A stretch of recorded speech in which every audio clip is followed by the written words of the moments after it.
প্রিয় শিক্ষার্থীরা, শুভেচ্ছা নিও। আশা করি তোমরা ভালো আছো। আজকে উদ্ভিদবিজ্ঞান এবং প্রাণীবিজ্ঞান বিভাগের ছাত্রছাত্রীদের জন্য পরিসংখ্যানের অর্থাৎ জীব পরিসংখ্যানের একটা সমস্যা নিয়ে তোমাদের সামনে উপস্থিত হয়েছি। সেটা হলো পরিমিত ব্যবধান কীভাবে নির্ণয় করতে হয়। পরিমিত ব্যবধানের নির্ণয়ের দুটি সূত্র আছে।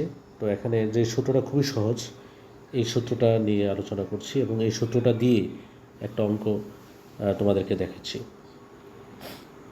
তোমরা পরীক্ষার মধ্যে দেয়া থাকবে শ্রেণীব্যক্তি এবং গণসংখ্যা দেয়া থাকবে। যেমন এই জায়গাটা দেয়া থাকবে শ্রেণীব্যক্তি এবং গণসংখ্যা। এখন এইটা থেকেই আমাদেরকে পরিমিতি ব্যবধান নির্ণয় করতে হবে। প্রথমে তোমাদের যা করতে হবে সেটা হলো যে পরিমিত ব্যবধান নির্ণয়ের যে সূত্রটা আছে সেই সূত্রটা সম্পর্কে একটু ধারণা নিতে হবে। যেমন পরিমিত ব্যবধানের যে সূত্রটা হলো, এই সূত্রটাকে আমরা পরিমিত ব্যবধানের সূত্র বলি। তোমরা যদি একটু খেয়াল করো, আমি একটু সূত্রটা আবার দেখাচ্ছি। এই যে সূত্রটা একদম ডান পাশে, আমরা জানি পরিমিত ব্যবধান sigma is equal to C into root over summation F D square divide by N minus summation F D divide by N into whole square. স্কোয়ারটা একটু খেয়াল করো, শেষে যে স্কোয়ারটা আছে summation F D divided by N তারপরে whole square. এখন আমরা আমাদের এই সূত্রের যে মানগুলো আছে সেই মানগুলো অনুসারে আমরা একটা চার্ট তৈরি করি। যেমন আমাদের শ্রেণীব্যক্তি এবং গণসংখ্যা দেয়া আছে, আমাদের বের করতে হবে নতুন এক্সের মান অর্থাৎ শ্রেণী মধ্যমান, তারপরে D equal X minus A divide by C, তারপরে এফ ডি এবং এফ ডি স্কোয়ার।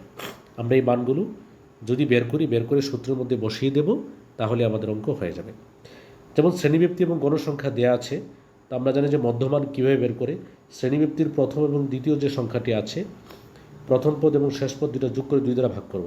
যেমন 5 এবং 10 যোগ করলে 15, সেটাকে 2 দ্বারা ভাগ করলে আমরা হবে 7.5।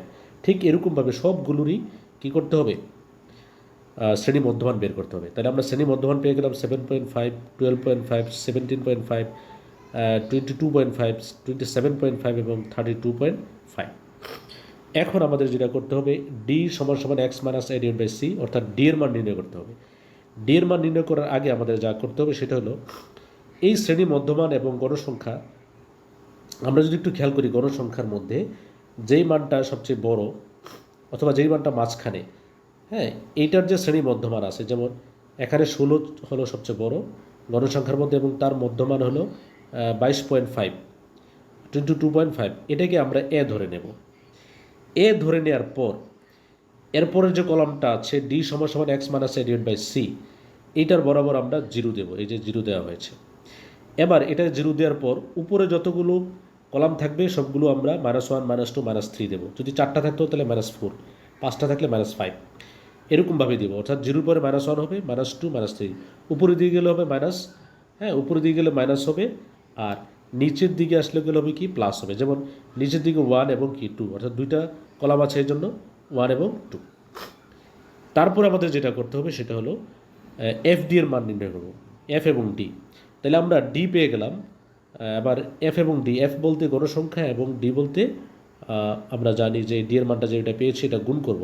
যেমন এফ এর মান 7 আর ডি এর মান -3, তাহলে গুণ করলে 3 × 7 = 21, -21, এবং 12-র সাথে -2 গুণ করলে হবে কত, -24, 15-এর সাথে -1 করলে গুণ করে -15।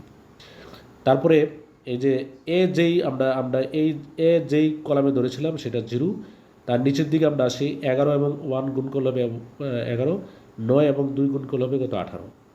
এবার সবগুলো আমরা সংখ্যা কী করব, যোগ করে ফেলবো। অর্থাৎ এখানে এফ ডির যেইগুলো আছে মানগুলো আছে সবগুলো আমরা যোগ করব। যেমন -21, -24, -15, এসবগুলো আগে যোগ করে, অর্থাৎ এই 3টা সংখ্যা যোগ করব, মাইনাস হবে। তারপরে 11 এবং 18 এগুলো হলো যুগের, তো মাইনাসের গুলো যোগ করে যুগগুলো আমরা কি করব, এই যে বিয়োগ করে দেব। তাহলে বিয়োগ করে দিলে আমরা যদি নিচের দিকে দেখি, যেমন আমি এখানে মানটা বের করেছি, তোমরা একটু খেয়াল করো যে এখানে যেমন -21, -24, -15 যোগ করলে হয় -16, -16 থেকে আমরা বিয়োগ করবো কত, 11 এবং 18-র যোগফল হলো 29, 29 বিয়োগ করলে থাকবে কত, -31। তোমরা একটু খেয়াল করো, -31। এখন এই -31টা হলো সামেশন এফ ডি সমান মাইনাস 31। এবার আমাদেরকে নির্ণয় করতে হবে F D square. F D square বলতে কী বোঝানো হয়েছে? এফ এবং ডি এর স্কোয়ার, যেমন ডি এখানে ডি আছে -3, তারপর আছে -2 এরকম।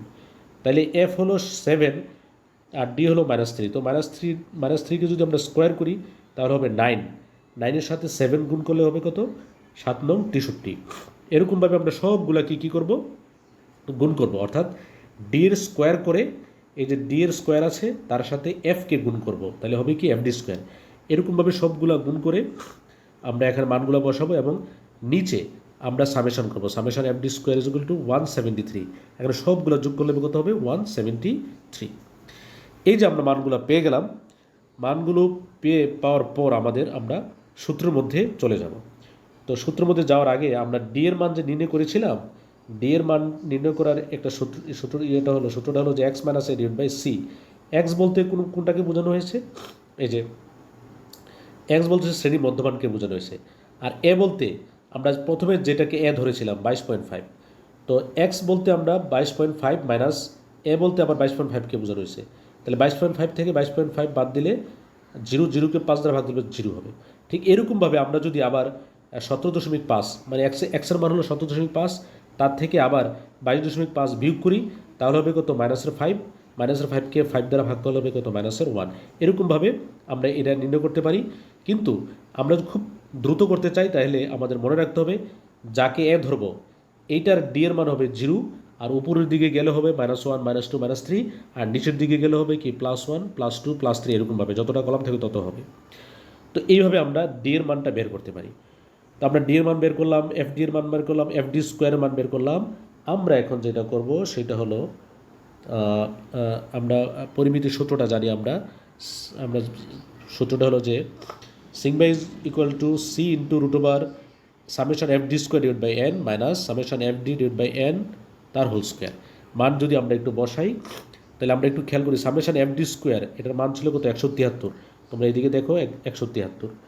এই যে এই মানটা আমরা এই মানটা কি ওখানে বসিয়ে দেবো, এই যে এখানে বসিয়ে দিয়েছি 173। তারপরে summation F D divide by N, summation F ডির মান ছিল -31, তাহলে আমরা এখানে -31 বসাবো ডিভাইডেড বাই এন এর মান ছিল 70। এন এর মান 70 কোত্থেকে আসলো?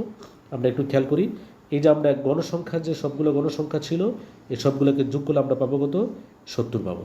তাহলে প্রত্যেক ক্ষেত্রে আমরা কি করব? এই যে এটাকে 70 দ্বারা ভাগ করব, তারপর পাশেরটা যেটা আছে এটাকে আমরা কি করব? 70 দ্বারা ভাগ করব। তো 70 দ্বারা ভাগ করার আগে আমরা একটু খেয়াল করি যে 173কে 70 দ্বারা ভাগ করলে হবে 2.47, আর এখানে -31 ডিভাইড বাই কত? 70। এটারে আমরা ভাগ করে যদি স্কোয়ার করি তাহলে আমরা পেয়ে যাব কত? 0.196। একটু খেয়াল করি আমরা এই -31কে 70 দ্বারা ভাগ করলে আমরা পাবো 0.196, এবং এটাকে স্কোয়ার করলে পাওয়া যায় 0.196। অর্থাৎ -31কে 70 দ্বারা ভাগ করার পর স্কোয়ার করলে 0.196 পাবো। এবার 2.47 থেকে 0.196 বাদ দেবো, বাদ দিলে পাবো কত? আমরা 2.247। একটু দেখাই, তাহলে এটার থেকে এটা বাদ দেবো, বাদ দিলে পাবো 2.247, এবং 2.274কে যদি আমরা রুট করি এটাকে রুট করলে পাবে কত? 1.51, আর 1.51কে 5 দ্বারা যদি গুণ করি হবে কত? 7.55। এটাই আমাদের আনসার। এখন প্রশ্ন হলো যে এই যে 5টা কি? এই 5টা হলো সি এর মান, আর সি বলতে বোঝানো হয়েছে ক্লাস ইন্টারভেলস, অর্থাৎ শ্রেণী ব্যবধান। যেমন 5 থেকে 10-এর ব্যবধান কত? 5। 10 থেকে 15-এর ব্যবধান কত? 5। প্রত্যেকটির ক্ষেত্রে তোমরা একটু খেয়াল করো যে শ্রেণী ব্যবধান 5। তাহলে এখানে সি এর মানটা হলো 5। এই যে আমরা এখানে যে সি এর পরিবর্তে লিখছি 5, এই 5টা এখান থেকে আসছে শ্রেণী ব্যবধান থেকে। তাহলে আমরা রুট করে যে মানটা পাবো তার সাথে 5 গুণ করে দেবো, গুণ করলে আমাদের রেজাল্টটা হবে। এই হলো আমাদের পরিমিতি ব্যবধান। তো পরিমিতি ব্যবধান নিয়ে আমার চ্যানেলে আরেকটা অঙ্ক আছে, এটা আমি অন্যভাবে করেছি। তো দুটো অঙ্কই সঠিক, অর্থাৎ দুটো নিয়মই সঠিক। তোমরা যেই নিয়মটা তোমাদের ভালো লাগে সেই নিয়মেই তোমরা অ্যান্সার করার চেষ্টা করবে। ধন্যবাদ সকলকে।